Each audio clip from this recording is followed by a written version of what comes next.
Hello and welcome for Vegetarian for Life, doing Valentine's fine dining way. For first, I would like to introduce our publication, which you might be aware of because Burns Night just recently passed. So we have Valentine's and Burns Night, amazing publication where you get more inspiration to do more recipes. So without making you wait any further, I would like to introduce the recipes we're going to be doing today. So we're going to show you how to make three-course meal for your loved ones or someone you care for. So to start with, we're going to do bruschetta. So different couple ways you can make bruschetta in different toppings and really nice and simple. Also going to make carbonara, which is going to be with linguine to make things a little bit more spiced up. And for dessert, we're going to have tiramisu. So let's start with our linguine carbonara. So to start with, I'm going to use some mushrooms. So you can see there's different selection of mushrooms in here. So we have close cup, oyster mushrooms, which are quite small, and shiitake mushrooms. So those are really spongy, also pungent in flavor. So they might be on a little bit more expensive scale. But if you're cooking for someone who doesn't like meat replacements, that's an amazing alternative. So what I'm going to do, slice our close cup mushroom, sort of in slices, and then I'm going to put them on the side to make them in cubes. So if you think of carbonara, it has quite small chunks of things. We making this veganized version with using mushrooms, so they will be nice and spongy. So just slicing those up and gonna add it in the frying pan. So frying pan has a dash of oil to help brown easier. Gonna turn up the heat and then just adding all in. So just slice another close cup mushroom. In terms of any other mushrooms or anything else you can use, if you don't like mushrooms, I know those ones who just don't like the texture or the taste, you can use meat replacements. For example, ham slices. Nowadays, you can buy vegan lardons as well. There's loads of different options for you. Also, you can exclude all together all the mushrooms and everything, and add beans if you're feeling sort of a little bit more adventurous. So loads of different alternatives for you for those who don't like specific taste. So adding small bits of mushrooms as well. Now looking at the larger ones, so decide what you want to do. So this experience of a little bit fine dining twist on it is thinking about what you're gonna put on your plate. So it's already thinking, will this make a nice topping perhaps? So we want to keep that whole. So picking any smaller ones, which don't really need to be chopped. They will shrink as they cook. So just adding them in the pan. And then larger ones, you can just rip them with your fingers. So it will create a little bit more interesting texture. Will look a little bit more interesting when it's all mixed in the pasta. So it's not going to be all the same. I know originally carbonara is made using spaghetti, but this is a bit of extra, a bit of something different. I think nowadays we eat spaghetti quite a lot and it might be a little bit boring. So linguine looks a little bit more flat and a little bit different. So just adding a little bit more heat since things are already in the pan and shredding as smaller pieces. Whilst if we have a large mushroom like that, I would like to slice that. So it still looks like a mushroom. So we don't try to trick anybody that is something else. Just adding in here and just leave it to cook. So what we want to do to have a little bit of color, also make them nice and also like crispy. Then we're going to set them aside whilst we prepare our sauce. So this is really important to set some aside because if we mix everything together with the sauce, you might get lumps of flour in there. So it's nice and sizzling away. So one quick mix. So as you see, I'm not adding any seasoning at this point because it's just really reducing all the juices if you add seasoning too early. All right. Mixing that up. So next step, whilst this is cooking, we'd like to use red onion. So I'm going to just slice that in half because I have another recipe which will require red onion. So slice it in half and put it aside. And we can peel this. Then this way, just cut the top off, and then trying to sort of peel it using the root still intact, and just peel it off so it doesn't fall off quite easily. So want to be quite small. Once again, cleaning the board, and always have a little tub ready for your rubbish, just to tidy up nice and quickly. So before I get my hands into this, quick mix around again. So you can start seeing, especially wild mushrooms, they will become a little bit more slimy, let's go. It might be not the best word to use, but you can see it already becomes a little bit more glossy. So that's what we want to achieve. We're already seeing this gloss forming, so that means it's almost cooked to the really nice and tender way. So just cooking a little bit further so it starts to caramelize a little bit. So once again, for onion, I'm just using back roll method, just grabbing that and slicing it using the tip of my knife. So want to be quite small once again. So now it's all sliced and it's still intact together. Just gonna back roll method and small dices.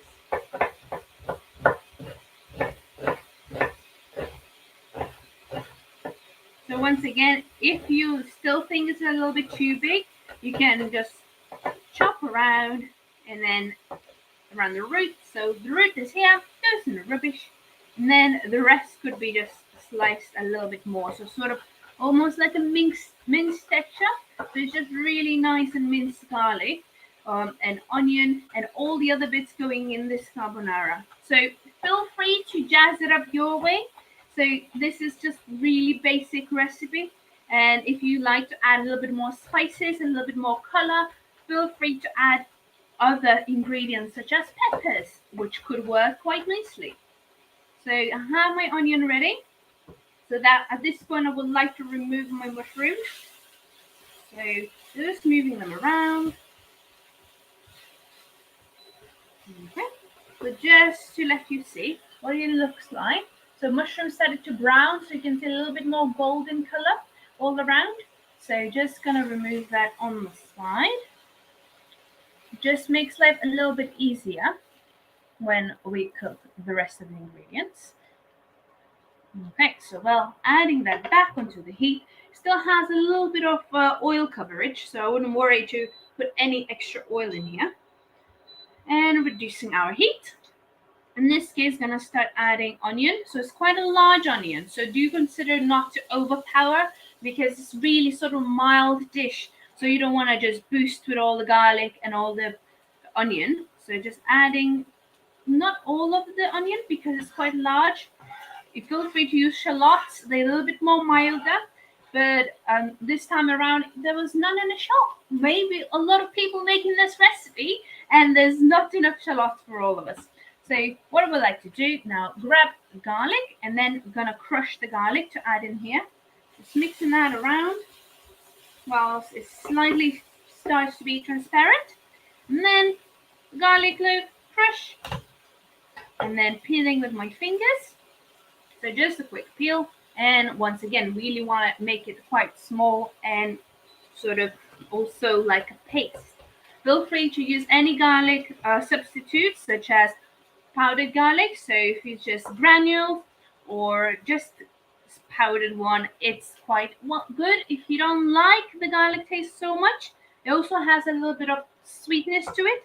So it's quite nice and mild, especially if you're cooking for a loved one, for Valentine's. Maybe you don't want to overdo the garlic. So do consider that as well. So I love garlic, so I will use a raw garlic. So just once again, using the blade to clean our board, it all goes in there.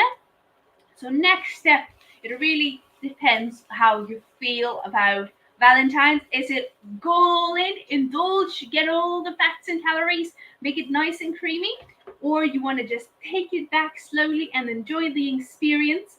So for myself, I'm gonna use single soy cream. So feel free to use soy milk. So that would be a little bit more thinner, less fat, but less creamy also. So think what you're missing and think what you're adding and what you like this to be. So you're just gonna have a little shake, and then gonna start adding our thickener, which is flour. So just gonna sprinkle that in. So that's a tablespoon, so making quite a small portion this time around. So then I'm just gonna move it around and then just slightly getting some color on that. And then we're gonna increase the heat and pour our cream.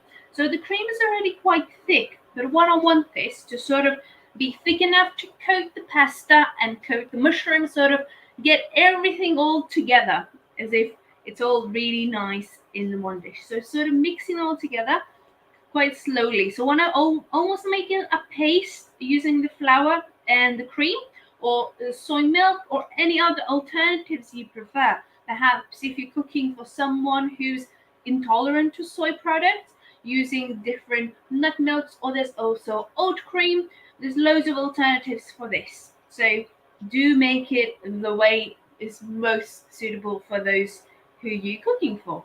So just moving that around. Feel free to take a whisk and whisk it around if you feel like there's lumps sort of forming. The other side, if you're using spatula, you can sort of press it down a little bit, so it sort of makes all the smaller lumps a little bit more flat. Also, having any bits like now we have garlic and onion in here, also sort of sucks out the flavor into the sauce, so which is ideal. So for this, it's quite pale sauce. So an alternative, you can add a little bit of green. So already thinking about colors. So I'm adding a little bit of paprika.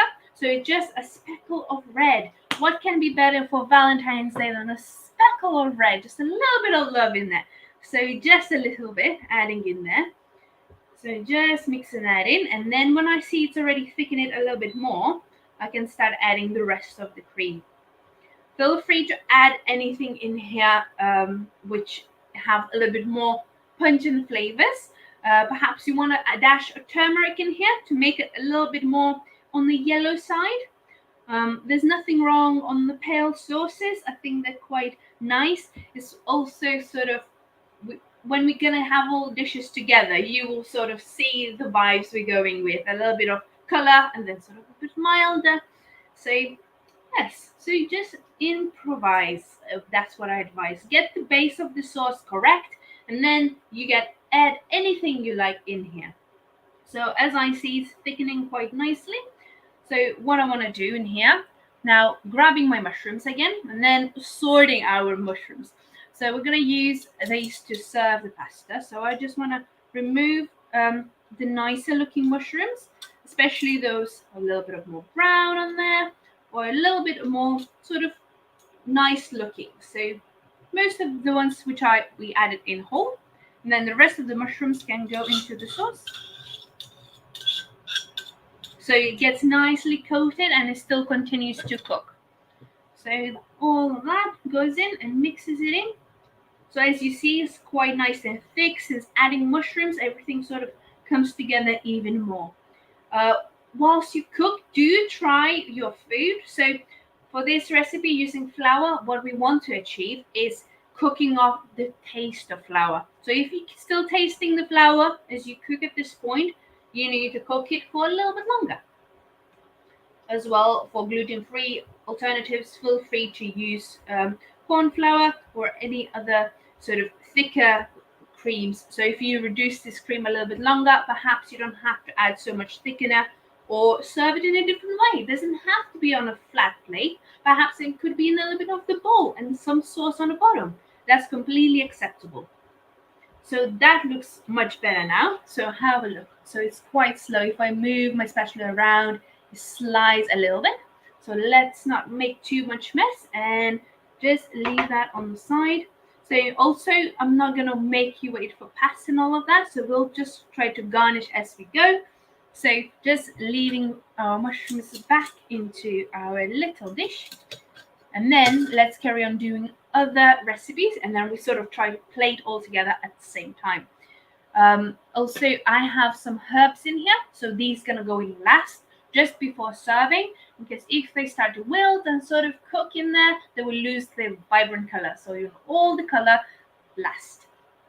Okay, so now let's start with doing our pates and bruschetta sort of toppings. So because I try to make this more individualized recipes. So just let's start with aubergine caviar.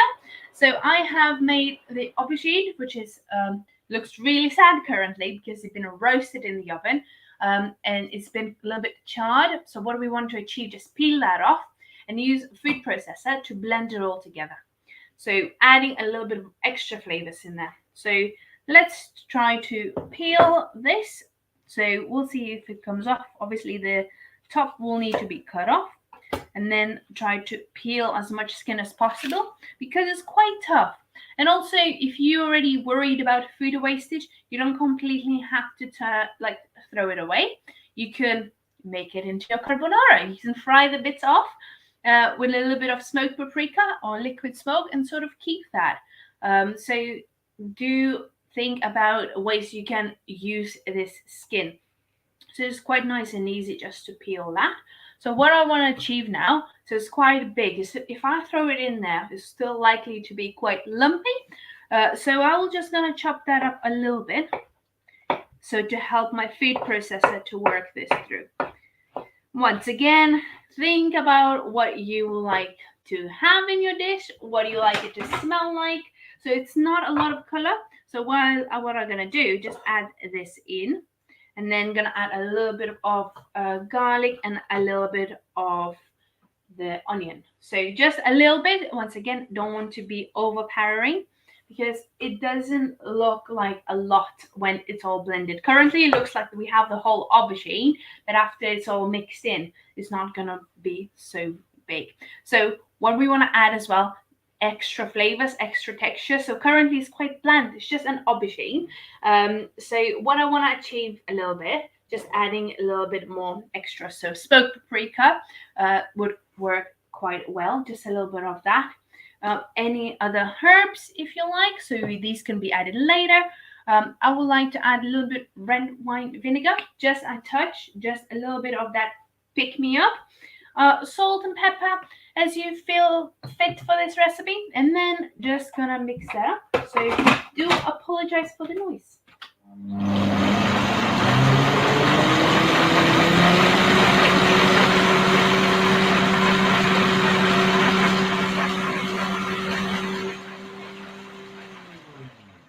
So sort of all nice and chopped up. So this is up to you to add your garlic or anything in there. In this case, I'm just gonna add a little bit of parsley. So just a little smidge of parsley and just goes in here. So just ripping apart with my fingers, nice and easy. So it gets a little bit less even bits. And then wanna scrape down, check the sides if it's all spinning nicely. Just gonna make sure everything is pushed in completely, so we don't get massive lumps. Everything is starting to look really nice. So a couple more seconds.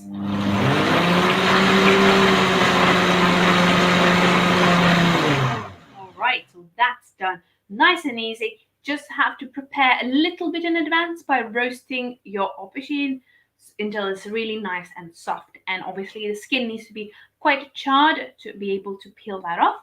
So one of the toppings is ready. So next topping I will show you is a pate with using chestnuts. So I'm sure you might have some chestnuts lying around and not quite sure what to do with them.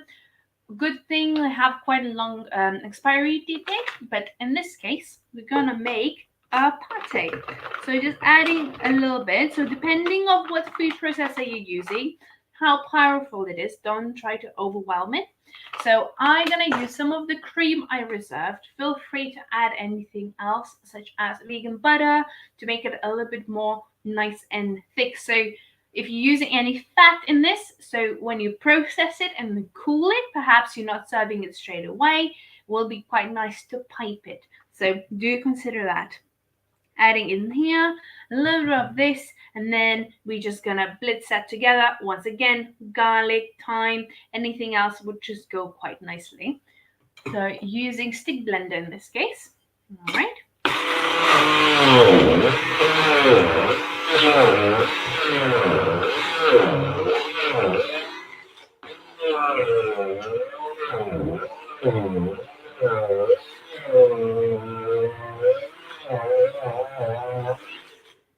So it gets quite in there because it's quite nice and sticky. So just in between, make sure you're not holding the blend button, or ideally just completely unplug that, so for safety. And what we want to do is use a spoon to scrape that. So it depends how much liquid you add and what you use. It's quite nice and thick. So just consider what bread you're going to be using. Will you be toasting your bread? Will be easy to spread or will be quite difficult? So what I'm going to do, just a little shake and then see how it all looks. So just sort of want to mix in and see how still lumpy it is. Obviously, it's quite nice and easy because chestnuts are cooked. You can press it with the back of your knife or back of your fork or spoon, whatever you have, just to crush it a little bit more before putting in there. So make it a little bit easier. So I like this to be a little bit more smoother.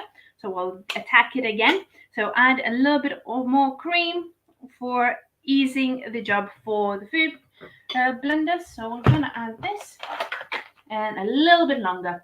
It's completely fine to serve it like that, but I'm a little bit perfectionist on that side, so do apologize for the noise.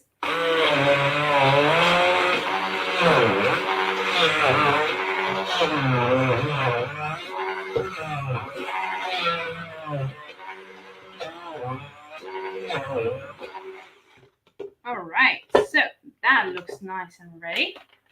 So very nice and simple. Shake all the leftovers, and obviously we have a little bit stuck in there again. Little scrape around with a spoon. Make sure don't put your fingers in there. Use a spoon, and then we're gonna mix it all in. So now thinking once again, colors. What are we going for? So we have a little bit of parsley, a little bit of green. Once again, it's quite boring. Think about toppings. So it doesn't even have to go in there if it doesn't add too much flavor. I think parsley adds a little bit of refreshment and a little bit of extra lift for your food. Not also in the color as well. So it's all nice and ready. So it looks a little bit more pale, a little bit more grayish again, but it's not a problem. We will fix that. So in this case, garlic, onion, anything else you like to add in there. So next, another really, really simple one is the sort of goat cheese, it should be, if you have an alternative for that. So if you manage to buy goat cheese alternative or any other cheese alternative. So this case, I have bought Greek style cheese from my local shop. So that's going to be our topping. And then I already diced some of the beetroot. So it's cooked beetroot, no salt, no vinegar, just plain cooked beetroot. So I diced it because it's quite messy job. So do advise, if you can, you wear gloves perhaps, or make sure you clean surfaces very quickly as you work. So what are we going to do? Add our red onion in here. So good job, I chopped quite a bit of onion. And then we're going to add a little bit of vinegar. So red wine vinegar works quite well. It's also quite a ruby sort of color, which is quite nice. Feel free to add anything else. So in this case, dill. So I have some fresh dill in here. So what I want to do, just make sure I'm not picking off the tops, because the tops are the most beautiful bit of dill. So what I want to do, just pick the ones a little bit less presentable and use those instead. So these are quite small, so I leave them for presentation, and these look a little bit more sad. So I'm not going to chop them, not going to make them all really small, just going to pick them and try not to roll them between my fingers, just using the tip of my fingers, just pick them nicely. Not putting any stalks in here. You can reuse the stalks in any recipe which is blended. So if you're making caviar with your aubergines, feel free to add in there, or anything else if you're cooking later that day. So just save the stalks, not or waste them. And then we have a little bit of color and just toss them around. Feel free to add a little bit of olive oil or lemon juice as you prefer. So it's quite nice and small. So that's done, and then our cheese will sort of go on the top. So in terms of this vegan feta, it looks just like that. I have drained the juice out of it, so sometimes it comes with a little bit of juice, so do drain that before you try chopping that. So just set that aside. And then just think how you like this to look. So it's quite tricky. Watch your fingers as doing this. I want to achieve sort of small cubes. So everything is sort of small cube style. So just sort of could be crumbled if you prefer. It doesn't have to be completely fine, as I say. So just quite small but nice looking cubes for the topping. Just if you find your cheese alternative is sticking to your knife, dip it in hot water as you cut. It's quite a nice cheat to sort of make them really nice and sort of even. So just clean my hands and then we're gonna do the dessert. So we're doing everything together, we're preparing. So imagining it's just preparing for the final the serve of the day. So just getting everything ready. And then most important bit is dessert. So our tofu will be, which we're going to be using for this tiramisu, is silken tofu. I'm sure you heard a lot about it, that it's rich in calcium and rich in protein. It's also really nice in desserts. So sort of make your naughty evening desserts to be a little bit more healthy. So it can't be anything better than a healthy dessert. So I'm going to use this. And then I have prepared a piping bag. So it's the best way to sort of put things in there, especially if you're by yourself, just using a glass or a pint, just sort of adding on there and making a hole where you just add your cream. So for this one, we're going to be using food processor as well. So since it's quite a small recipe, using a small food processor. Then we're going to use rich tea biscuits or digestive biscuits, whatever you find in your shop. So in this case, you'll pretty much already see how this dessert is going to look. It's going to be just like that, just with cream. So it's already really nice to imagine how it might be. So just getting all the things ready.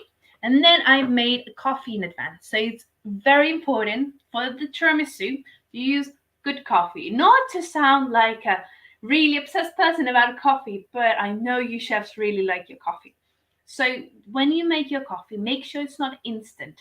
If you're planning on using instant coffee, you can, but perhaps consider not having any coffee at all. But also make sure it's quite cold, so it's not nice and warm. You make it in advance. I made it at least half an hour before the demonstration, so please do make it quite in advance. And then whilst it's hot, melt a teaspoon of sugar in there. So it's nice and sweet, and when it cools down, it's ready to dip your biscuits. So it's just preparing in advance. All these things could be made very nice and quickly, but preparation. So just gonna clear my board. It makes a little bit more space. And then the best tool for this is using a fork. So it just drips all the juices out of it. So also for adding flavors for tofu, we're going to use vanilla and lemon. So lemon might be quite a strange addition to this because you think, oh, we're going to go for a sweet dessert and you are adding sour.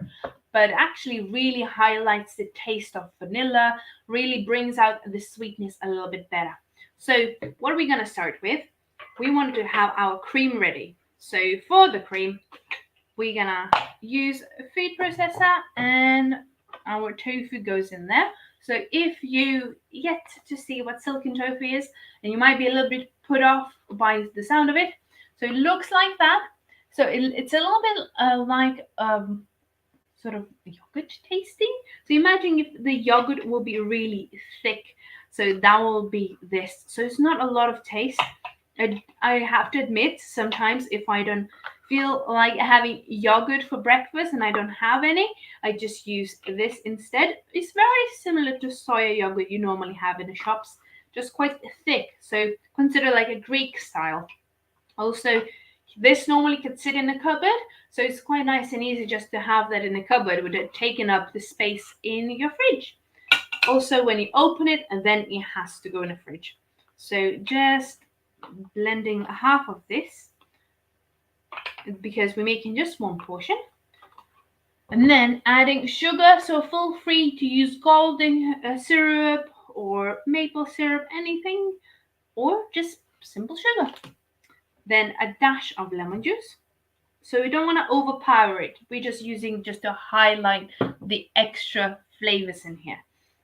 And then we're going to have our vanilla. So don't be shy. Add vanilla. Do consider most of the vanilla essence and syrup sort of have sweetness to it. So if you're sort of worrying to sort of overpower it, most important thing, open pack of biscuits and try one.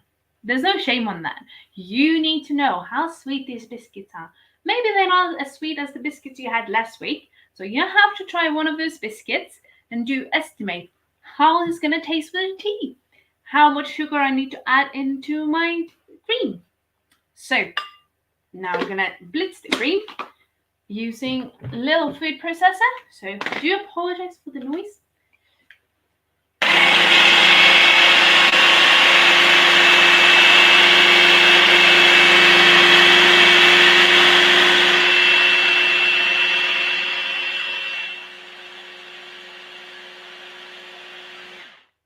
So longer you leave it, smoother your cream will be. So what I want to do, just scrape down the sides. Also, having sugar in there, which is not syrup, really helps to grind everything together. So you need to sort of grind it enough so you don't have the bits of sugar in there. So make sure everything's back in there. As you see, whilst I was blending it, I was sort of twisting it and tilting it a little bit. So it sort of helps to grab all the massive bits of tofu in there. Feel free to drop in any questions as we go live so I can answer them straight away or after the session.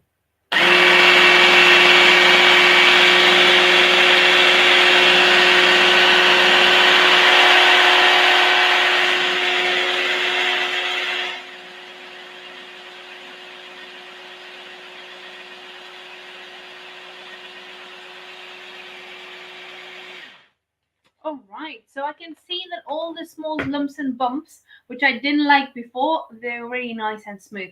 So it's quite nice and smooth. It might be quite difficult to see through the camera, but what we want to achieve this really creamy sort of texture.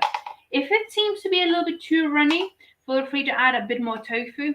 Obviously, if you haven't drained your tofu in advance, might be a little bit more on the runnier side. So do drain it well, add more tofu, or just set it in the fridge before piping it or before assembling it.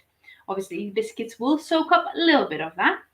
So what we want to do, our good friend here, holding our piping bag, make sure you add your nozzle first if that's one of the bags. This is a reusable bag, so I will be able to wash that. It's quite nice to use for recipes like this, where you don't really have a lot of mess. It's not a lot of grease. It's not hard to wash it. So it's reusable bags, really nice and simple option. Obviously, it's really cost effective to reuse the same bag. Scraping all the lovely bits out of there and adding it in here. So it's nice and ready in here. Just the last bits from the spoon. So it's all resting on the bottom, so it's a little bit kinked, so it sort of sits and not dribbling out whilst we prepare our biscuits. So we'll grab a plate, so which is a black plate. So it's just a little bit something extra. It's not simple white plate you normally will use. So just adding that in here. And then, so you can see very well, so we have the biscuits. So for the biscuits, just gonna dip them for a couple of seconds. Feel free to experiment. Feel free to have a side of coffee and just leaving it for 5 seconds. See if it falls apart. Ideally, you don't want this to fall apart. You want it to stay as whole as possible. So just dipping that in. Make sure it's all submerged in there. Couple seconds, little flip. And then we leave it out and just make sure it drips. So no on the top. And then ideally, what would you like to do with the first biscuit? Just having a little bit of that cream, just a little bit of dash on there. So it makes it nice and avoids of sliding. So it just goes on there. And then you have to work quite quickly in here now, because it's already becoming really soft. So if you are going to leave it for much longer, it's going to start to crumble because it's soft. It's really nice and moist. So here we go. I'm getting our cream off here. So what do we want to do? Just a little squeeze and just tie sort of like a loop if you can. If it's quite small, just having a little squeeze first. See that it's coming out quite nicely. Then for here, what we want to do, just piping on the top. So a little bit at a time. So we don't want to overdo this, but we do want to see a little bit of volume. So just a little bit like that. Placing back in here, make sure you don't make any mess with one on the side. Once again, dip of the biscuit, couple of seconds one side, flip it once again, taking it out. Now I'm gonna use the side of the cup sort of to pour everything off the top. And once again, putting it down. And then gently squish, just gently to make sure it sits on the surface. Once again, grabbing our piping bag as we twist. So everything is really nice and easy. If you're making a bigger one, use this hand to guide it and this one hand to squeeze. So twist, make sure any dribbles are off. And once again, we do pipe, pipe. And as you see, you pipe, you stop, you pull. And you pipe, stop, pull. So you don't do pulling and piping at the same time. So we have that currently. So you can build this as large as you like it to be. So I have 4 biscuits. Let's go for 4 biscuits. The recipe says 3, but it's Valentine's. Why not add another biscuit? Once again, make sure it's the right way around. Grabbing that out. Pouring enough. Or feel free to add some extra. So coffee liqueur, orange liqueur, anything to make your tiramisu a little bit more funky, let's say. Once again, piping bag, little squeeze. It's nice and clean. And once again, going around. So I try to go as much to the edge as possible so we can see. So it's not dripping off completely, but it is really close to the edge. And the last biscuit. So now consider, do you want to see the logo will be piped, or you can make a really nice simple top. So I like the one that just looks really nice and simple, and it's quite nice and even, so you know that each pipe will be exactly the same. And once again, last biscuit on the top. And we pipe. Once again, little thing, just having a check. And then feel free to use different nozzles, but at this point, your piping skills need to be really good because you want to see all these lovely shapes. One is a little bit too big, so I'm just going to fix that. So it looks like that. So little cake. So what to make this a little bit more tiramisu-like, I have prepared this dust. So just a little bit on the top. So not too much. Feel free just do a little bit. Obviously, feel free to use decaf coffee if it's served in the evening. For cocoa powder, do change it with carob powder if you want to achieve the same. If this is a little bit too much and too out there, let's fix that. We have some vegetarian friendly and vegan friendly hearts. So make sure they're made out of sugar, there's no shellac, and it's quite nice and easy. So a little bit of pink hearts on top. Feel free to just to change it up, even just one. It already looks a little bit more sort of loving and Valentine's like. So it's a little bit fine dining style, but we have a little heart. So just so you can see a little better. Here we go. And then let's serve all our dishes. So that will be our dessert, which we plated up nicely and just could go in a fridge to rest. So now going back to pasta, I have made linguine in advance. So it just goes into our sauce. And then we're going to mix it all together. So as I mentioned before, we're going to use a little bit of parsley. So fresh parsley. Just chopping that up. Quite small. Make sure you make it quite small. And most importantly, try to make herbs quite small from the first or second chop. Something like parsley is really nice and easy to chop, but something like coriander or basil really gets minced, loses its color, becomes really sticky. So do be aware of that once you're chopping that. So mixing that up, obviously warmer the sauce and warmer the pasta, it really will bind together nicely. So feel free to add a little bit of heat if you are struggling. or you make it too thick, add a little bit of cream. So just moving that around. So what I'm trying to do, just getting all these mushrooms in between. I don't want everything to be around in the middle of this lump of pasta, quite dry and plain. So I'm just almost like rubbing all of it in. So it's really nice and easy just to coat this. So already thinking about how you want to serve this. What are you going to add on top? So we have the mushrooms ready. Do we add parsley? Do we have anything else to add on here? So just wiping my spatula because all the nice lumpy bits get stuck on it quite easily. So what are we going to do? Get a plate and then start plating. So what are we going to do? Black plate again. Why not? So first nail black plate, last nail black plate. So what are we gonna do? So we're gonna grab our tongues and then sort of play with this. See how long this is. And just already start turning. So as we grab, make sure we just grab quite a big portion so we can start sort of playing with it. So just rolling that, almost making like a snowball. So rolling first bit and then the other one. If you like, you can also use a help of a spoon. So perhaps you have a big serving spoon, and then it will help you to sort of turn it all around. So just as much as possible, turning, turning, turning, and then it's quite nice and easy just to transfer on the plate. So making it into a small nest, but make sure you just sort of keep the direction of it. Any extras, make sure you tuck them in, and then just turning, turning, turning. Not too much on the plate. So we add it on here. Then we're gonna add our little mushrooms on here. So it looks a little bit more foresty like. And then we have our parsley. Feel free to deep fry your herbs. That adds a little bit of extra touch to it. So it doesn't have to be all on the food. So sort of creating this mushroomy moss almost look. So just like that. Okay. So then we have anything else we add onto it. So we can have a little bit of sprinkle, a bit of sauce. If you're having a larger plate, so this is quite a small plate, feel free to add sauces all around.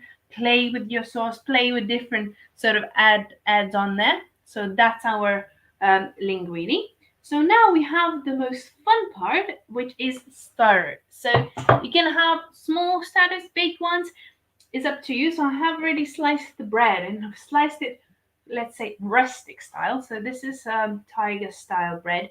So feel free to toast that. I like this quite nice and soft, so sort of soaks up all the juices. So if we take a big plate and then we almost do like a sharing side. So we're just having two different ones. And what are we going to add? Our toppings.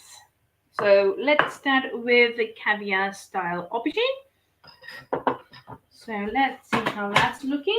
So it looks quite great. I'm not gonna lie, it needs to be a little bit boosted up. So that's why we have a little bit of extras in here to fix it. So I have prepared some olives and then a little bit of pepper. So these look really spicy because they're so red. But actually, I don't really eat spicy food, but I do like these. They're a little bit sweet and bitter on the side, but they really look pretty. So it's just how to make things to pop a little bit. So what we're gonna use, so gonna grab a clean spoon and then gonna spoon this lovely caviar. Just a little mix, and feel free to add anything else in here as you play. So I'm just gonna add on here. And feel free to build volume since it's quite a large sort of plate and it's a large piece of bread.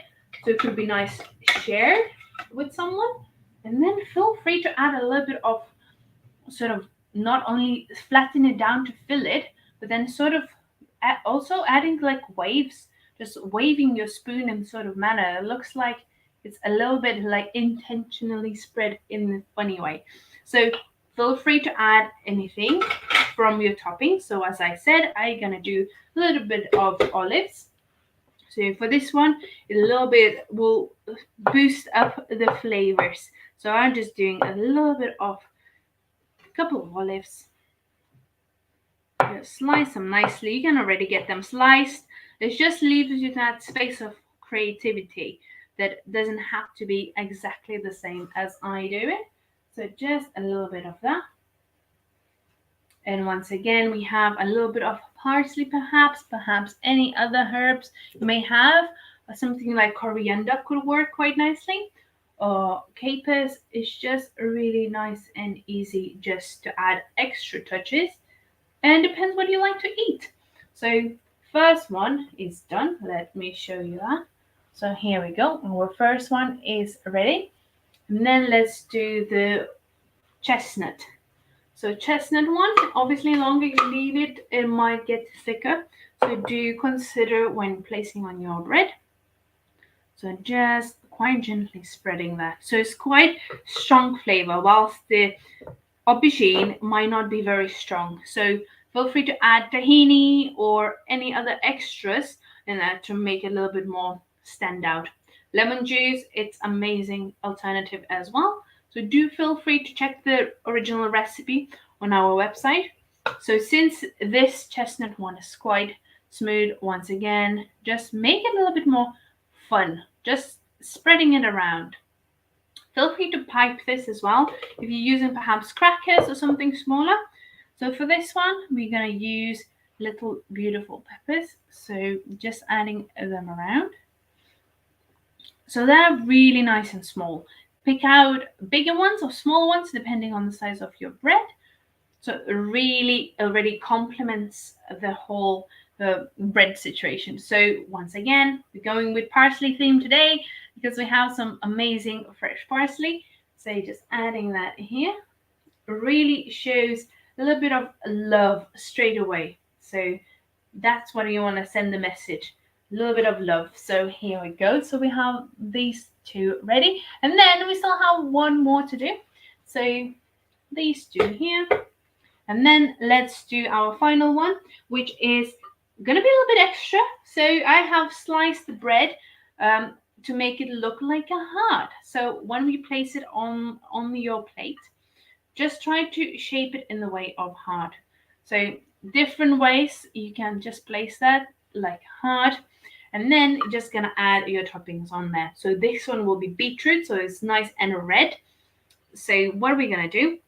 I'm gonna take beetroot with 2 spoons. So make sure we don't get dirty hands, especially it just works a little bit faster. So if I remove this, so you can see nice and well.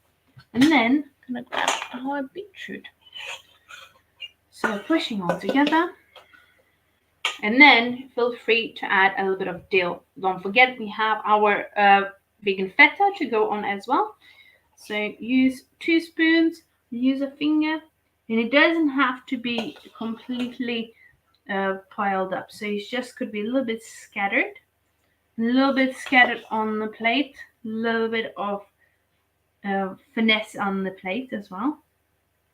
So just a little bit of extra. So it doesn't have to be a lot. This is really, really strong flavors in here. Feel free to puree a little bit of this and have a little bit of smear with a spoon, or even adding a little bit of cream and then dollops around the plate. So I'm using a pink plate. If you don't have a pink plate, that just gives you a little bit more color to the plate. So just adding a little bit more around. So sort of adds a little bit of that feel of something different. And then placing our little bit of white on here. Really nice and simple. So once again, we have a little bit of a green. So I have reserved these dill bits. We just place them on the top. Just an extra love, and it's also really, really simple. And it barely costs you anything extra. So any extra smears, and here we go, our lovely love heart. So that is our beetroot. So you have loads of options. Now you have no excuse to say, well, I don't like this and I don't like that. We have beetroot and vegan feta love heart starter. We have chestnut pate. We have aubergine style caviar starter. Then we have our tiramisu and our linguine pasta. So loads of inspiration, lots of good ideas. If you like what we do, please like, subscribe, and press the bell button to see more next month. And hopefully, you're going to have a lovely Valentine's Day. Do have a look at our publications, and we do post regular blogs. Please stay in touch and enjoy. All right, see you next time.